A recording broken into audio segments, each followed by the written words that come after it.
This story still gives me chills, and I haven't spoken of it in a while.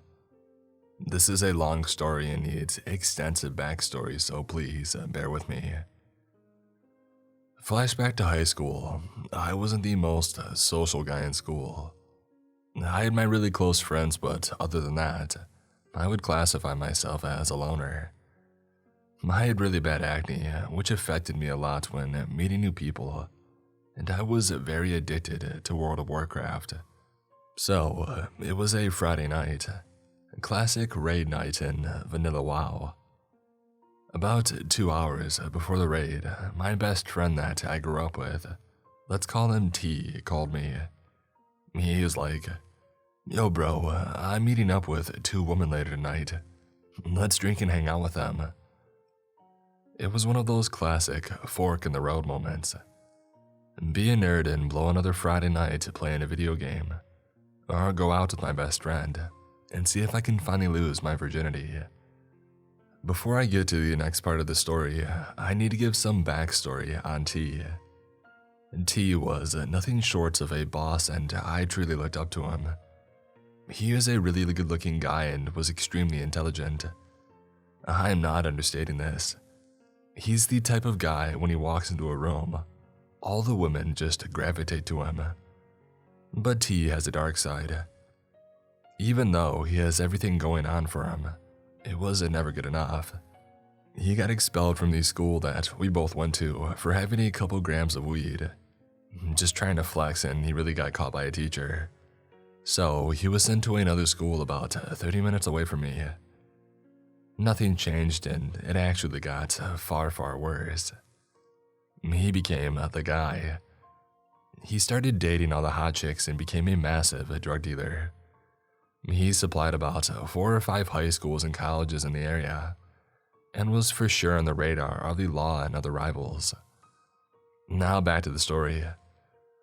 So, after playing mental ping pong for about 30 minutes, weighing all my options, potentially get laid, drunk, or nerded up like usual, I finally said screw it.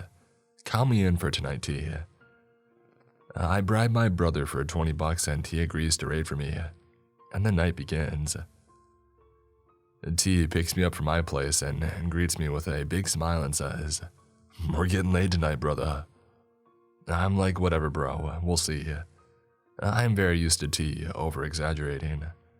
So I quickly ask, when are we meeting up with these women? It's about 9:30 at this point. Under his voice he says around 1 a.m. I'm like, what the heck are we supposed to do for 3.5 hours? T pulls out a bottle of Bacardi 151 with the metal grate and passes it to me. Thankfully, I had been drinking pretty hard that year, so my tolerance was decent. We head to this awesome park to burn time and start passing the bottle back and forth. We catch up on life, and we're about a 6 out of 10 drunk at this point. It's around 11:30. So with an hour and a half still to burn before we're supposed to meet with said woman, T says, "Hey, let's roll to Taco Bell. We can get some food and sober up." At this point, I'm drunk and we have some time to burn, so what the hell? Let's go to Taco Bell. As most degenerates know, Taco Bell is open late, and the one that we went to was located in a shopping center. No surprise around 12 a.m. There are no cars there whatsoever in the parking lot, except for the workers. T rolls up to buy his food and we just park outside Taco Bell while he eats. While T is eating, I snag a cigarette and get some fresh air. As I puff away on the cigarette, a white van rolls up with tinted windows and no license plate. The van parks to the west of our car about 50 feet away in this empty parking lot. The lights inside and outside of the van instantly turn off and no one gets out. I keep smoking and I don't think much of it. I mean, we're essentially doing the same thing, but a car with no license plate is obviously weird. I get back into T's car and I start getting a really uneasy feeling about this van. At this point, I've sobered up a little bit, and I just keep eyeing down this van. Something doesn't feel right. It chose to park 3/4 of the way into the parking lot, with a perfect view of our car. I turn to T and tell him that it's time to leave. This is where the backstory comes into play. As I mentioned, T was in very deep at this point and was at the height of his drug dealing career. So, that exact thought was in the back of my mind when this van was parked inconspicuously. This next part is not exaggerated in the slightest. T turns on his headlights to his car to leave, and I kid you not, almost instantly after our lights are on, the white van turns their lights on too. My stomach dropped to the floor. At this point, we're both freaking out. T knows that he could be busted by the police at any point, and that's not even considering all his rivals and people that he screwed over. So, right when we see the light turn on from the van, we turn ours off. And no joke, the van does the exact same thing and mimics our reaction. T reaches to the backseat of his car and pulls out a backpack with a weapon in it. I can't believe this is actually going down. At this point, I'm inching on crying. This is obviously no coincidence. We were followed to the shopping center. We sat paralyzed in fear and dripping in sweat for the next 10 minutes, waiting to see if the van would move. It didn't. T started mumbling to himself. This might be a goon squad that was hired to hunt me down. I'm speechless to that comment. I was a normal, unsocial kid who loved sports and video games, and now I'm in this terrible and possibly life-threatening situation. At this point, I really wish I would have just stayed home and played World of Warcraft. No potential sex is worth the heart attack I'm currently going through. I felt extremely nauseous and I am so close to throwing up. Is this actually happening or am I dreaming? This doesn't feel like the police. They wouldn't go through this type of charade. They would have turned off their lights and arrested us by now. I can't stand this demented showdown that we're currently in. I'm on the verge of a mental breakdown, and tears are rolling down my face. I turn to T and tell him to turn on his lights one more time. Almost like clockwork, the van flicks on their lights. But this time, it was very different. I was able to see multiple shadows of hooded men in the van. I turn to T and tell him to book it out of there. I've never seen someone go 0 to 60 out of a shopping center before, but you can bet your ass we did. T turns his head while exiting the shopping center and sees the van following us at a fast pace. We start cutting down side roads for the next 5 minutes. Thankfully, no one is following us anymore. At this point, I'm just staring at T and asking him, "What the heck was that?"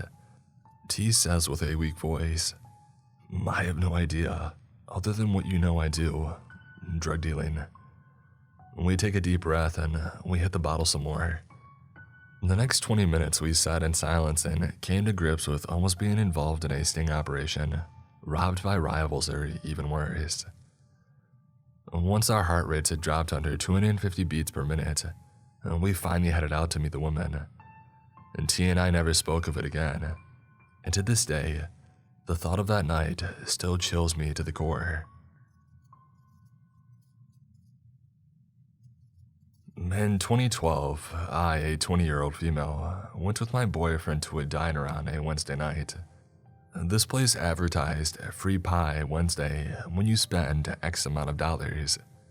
The restaurant was right by his apartment, literally less than a 5-minute drive. It was a rainy night and the restaurant was in a southern college town, but not close enough to campus to get much of a late-night crowd, and definitely not in the rain. Both of us enjoy quiet places, so we spontaneously decided to give it a try. The place was a normal, bland-looking chain restaurant shaped like a U. From one end of the restaurant, it would be impossible to see what was going on the other end. It's around 9 p.m. Not all restaurants are going to be open past then, but diners like this often are. The Waffle House and Denny's near campus is usually pretty hopping late into the night. This place was empty except one bubbly female staff member. I'd been in food service and I asked the waitress what time they closed, because I hate when people come in right at closing time. She says that they're open at midnight. Lucky us. Our waitress was a skinny, petite, maybe 30-year-old woman who sat us away from the front. She introduced herself as Sally, and right away I got the distinct feeling she was lying about her name.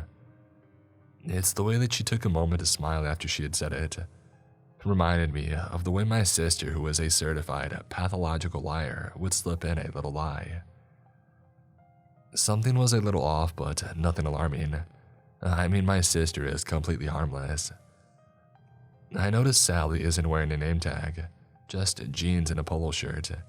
She gives us menus and again says that her name is Sally.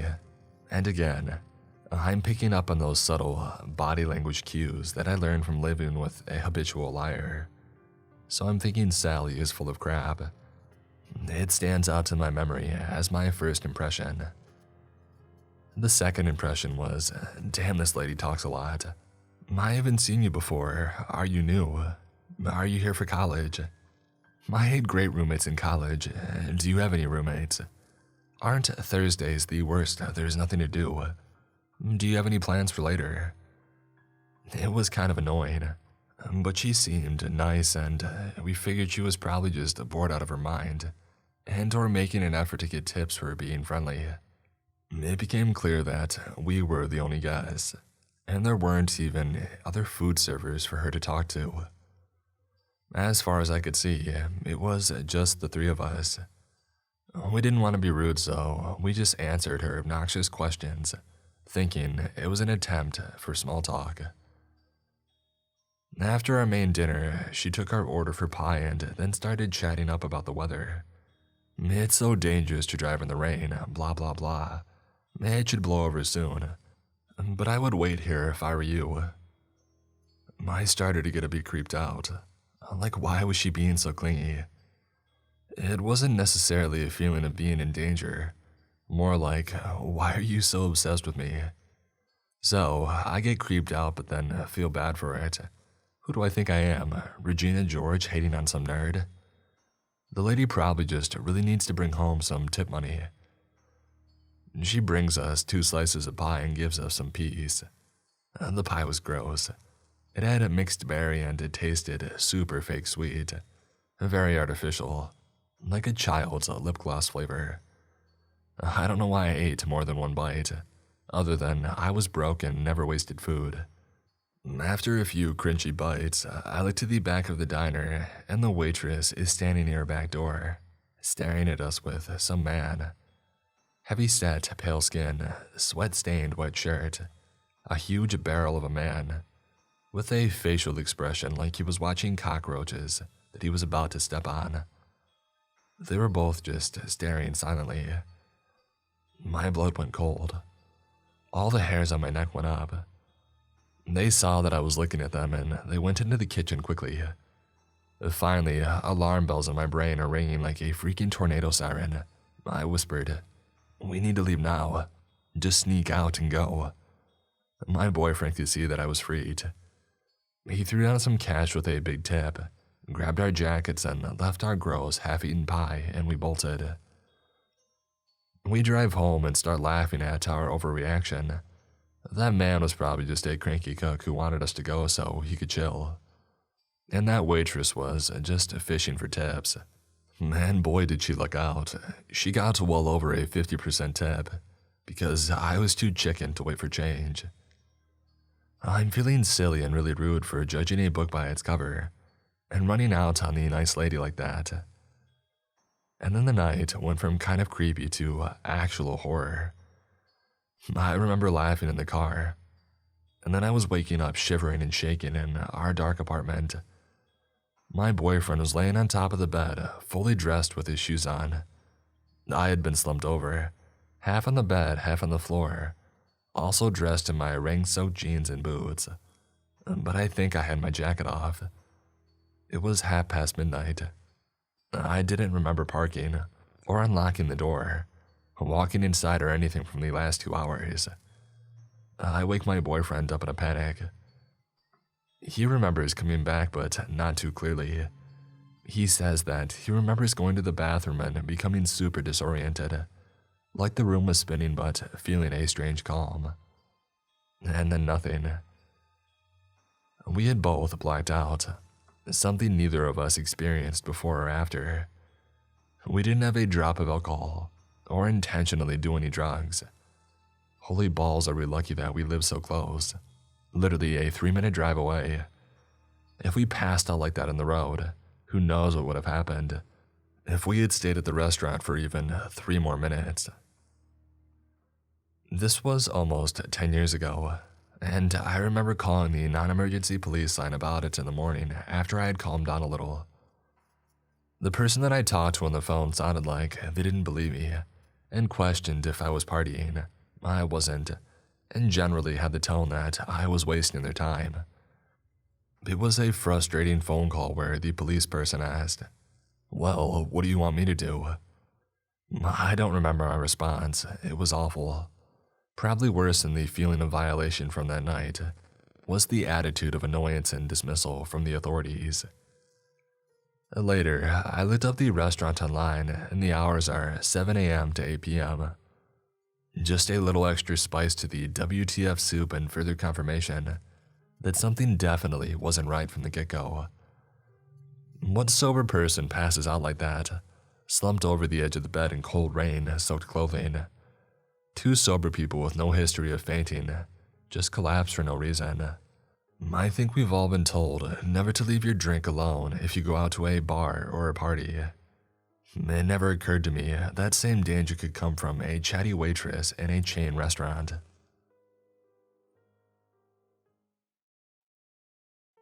I was 9 or 10, and this was back in the early 90s when latchkey kids were fine and no one blinked an eye. I was home alone and decided to walk to my local Blockbuster, maybe a 30-minute there and back. I had done it before on my bike and wasn't worried or scared. I took off and got about halfway down my block when all the craziness had started. A side note, unbeknownst to me, my neighbor's son was a drunk or a drug addict, or something was wrong with him. My parents evidently knew but didn't tell me because he has moved out a while back, I guess. All of a sudden, here comes a cherry picker roaring down the street, going super fast. I remember because several other cars passed and this one made me jump and look up. There was a man shirtless in the top of the cherry picker hollering stuff like, "Oh yeah, woo!" and your basic drunken BS. I immediately felt uncomfortable, and before I could decide what I wanted to do, he saw me. He yelled something out at me and threw a beer bottle down. That freaked me out, and I immediately decided this trip was over and that I was going back home. I turned around and started back towards my house, but nervously decided to start heading into people's yards to make it look like I was going into a different house. That didn't help at all. He was already heading toward me. The driver was now slapping his hand on the truck door, obviously drunk as well. They were yelling out to me with garbage like, "Hey little girl, where are you going?" I ducked behind a house and saw a large pine tree between the 2 yards, so I jetted out and ducked behind it to see if they were still following me. To my absolute terror, the guy in the bucket goes, "I see you hiding behind that tree, little girl." At that point, I lost it. I ran as fast as I could in a sheer panic to my house, backyard, and I ran in locking it behind me. I ran and checked the other locks and went into my parents' master bathroom and crawled into the shower and put a towel over me. I was sobbing. I called my mom and dad, who told me to hang up and call 911. I did, and they asked me if I was hidden, which was so terrifying. Nothing happened after that. The cops arrived right after my parents had pulled in and acted like they had been home. I roll, but they're good people. The cops actually found the men and they were arrested and charged with my stuff, along with many other things they had evidently been up to that day. I wasn't the only one that they had harassed in our neighborhood, but I was the only child. And of course, it was our neighbor's drunken, disorderly son.